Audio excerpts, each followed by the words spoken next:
Hello friends, welcome to Learn with Mr. Nova.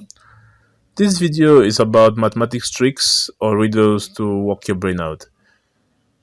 Okay, so you have a question here. Prove that 1 plus 9 plus 8 is equal to 1. How is this possible? Have you ever imagined a question such as this?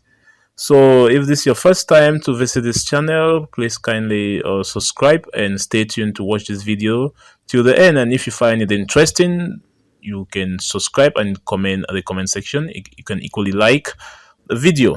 Okay, let's move on. Okay, prove that 1 plus 9 plus 8 is equal to 1. You're given 10 seconds to attempt this question.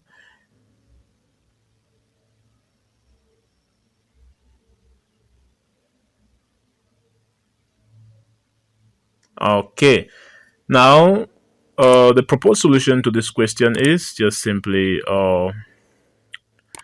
considering the first letters of the spelling of each digit. That is, 1 is spelled as O-N-E-1, plus 9 is N-I-N-E-9, plus 8 is E-I-G-H-T-8.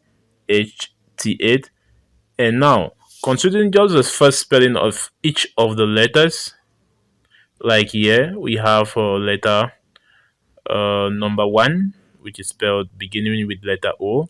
Number 9 is begins with the letter N, and number 8 begins with the letter E. So if you combine O and E, that is 1. So I hope you enjoyed this video. That's the answer, and that is the proof. So I hope this video is interesting, and if you have learned something new from it, please kindly subscribe to promote this channel, and see you in my next video.